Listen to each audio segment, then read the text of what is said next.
Doctor, ಈಗ ಜನಸಾಮಾನ್ಯರಲ್ಲಿ ಗೊರಕೆ ಮತ್ತು ನಿದ್ರೆಯಲ್ಲಿ ಉಸಿರಾಟ ತೊಂದರೆ ಇದೆ. ಇದನ್ನು ನಿವಾರಣೆ ಮಾಡೋದು ಹೇಗೆ?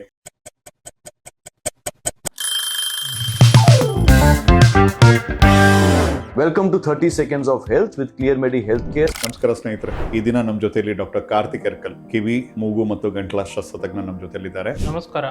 ಈ ಉಸಿರಾಟ ತೊಂದರೆ ಅನ್ನೋದು ನಿದ್ರೆಯಲ್ಲಿ ಕೆಲವರಿಗೆ ಸರ್ವೇಸಾಮಾನ್ಯವಾಗಿ ಬಾಧಿಸುತ್ತೆ. ಇದರಿಂದ ಅವರಿಗೆ ದೈನಂದಿನ ಜೀವನದಲ್ಲಿ ಚಟುವಟಿಕೆ ಮಾಡೋದು ತುಂಬಾ ಕಷ್ಟ ಆಗುತ್ತೆ. ಇದಕ್ಕೆ ಮೇನ್ ಕಾರಣ ಅಂದ್ರೆ ನಮ್ಮ ಉಸಿರಾಟದ ಕೊಳವೆ ಅಂದ್ರೆ ಮೂಗಿನಿಂದ ಹಿಡ್ಕೊಂಡು ಶ್ವಾಸಕೋಶದ ಮೇಲಿನ ಕೊಳವೆವರೆಗೆ ಏನಾದರೂ ಅಡಚಣೆ ಆದ್ರೆ ಈ ರೀತಿ ಆಗುತ್ತೆ. ಚಿಕ್ಕ ಮಕ್ಕಳಲ್ಲಾದ್ರೆ ಟಾನ್ಸಿಲ್ ಮತ್ತೆ ಅಡಿನಾಯ್ಡ್ಸ್ ಅವು ದಪ್ಪ ಆಗೋದ್ರಿಂದ ಹೀಗೆ ಆಗುತ್ತೆ. ಮಧ್ಯವಯಸ್ಕರು ಮತ್ತು ಹಿರಿಯ ವಯಸ್ಕರಲ್ಲಿ ಲ್ಯಾಟ್ರಲ್ ಫೆರೆಂಜಿಯಲ್ ವಾಲ್ ಕೊಲ್ಯಾಪ್ಸ್ ಅಥವಾ ಮೂಗಿನಲ್ಲಿ ಎಲುಬು, ಮಧ್ಯದ ಎಲುಬು ಬೆಂಡ್ ಆಗಿರೋದು, ಮೂಗಿನಲ್ಲಿ ಪಾಲಿಪ್ಸ್ ಅಂತ ಗ್ರೋತ್ ಆಗುತ್ತೆ, ಅಥವಾ ನಮ್ಮ ಗಂಟಲಿನಲ್ಲಿ ನಾಲಿಗೆ ಹಿಂಭಾಗದಲ್ಲಿ ಟಾನ್ಸಿಲ್ಸ್ ಅಂತ ಗ್ರೋತ್ ಆಗುತ್ತೆ. ಅದರಿಂದ ಈ ರೀತಿ ಆಗುತ್ತೆ. ಇದಕ್ಕೆ ನಾವು ಸೂಕ್ತವಾಗಿ ಎಂಡೋಸ್ಕೋಪಿ ಮತ್ತೆ ಸ್ಲೀಪ್ ಸ್ಟಡಿ ಮಾಡಿಬಿಟ್ಟು ಅದಕ್ಕೆ ತಡೆಗಟ್ಟುವ ಕ್ರಮಗಳನ್ನು ಮತ್ತೆ ಅದನ್ನು ನಿವಾರಿಸುವ ವಿಧಾನಗಳನ್ನು ಮಾಡ್ಕೋಬಹುದು. Thank you. ನಮ್ಮ ಆಸ್ಪತ್ರೆಯಲ್ಲಿ ಡಾಕ್ಟರ್ ಕಾರ್ತಿಕ್ ಎರ್ಕಲ್ ಇದ್ದಾರೆ. ಈ ಸಮಸ್ಯೆಗೆ ಉತ್ತಮವಾದ ಪರಿಹಾರ ಕೊಡುವಂತ ನಂಬಿಕೆ ನಮ್ಮಲ್ಲಿದೆ. ಹಾಗಾಗಿ ಮುಂದೆ ಕೊಟ್ಟಿರ್ತಕ್ಕಂಥ ಕಾಂಟ್ಯಾಕ್ಟ್ ನಂಬರ್ನ ನೀವು ಸಂಪರ್ಕಿಸೋದಾದ್ರೆ ಡಾಕ್ಟರ್ ಕಾರ್ತಿಕ್ ಅವರ ಅಪಾಯಿಂಟ್ಮೆಂಟ್ ಸಿಗುತ್ತೆ.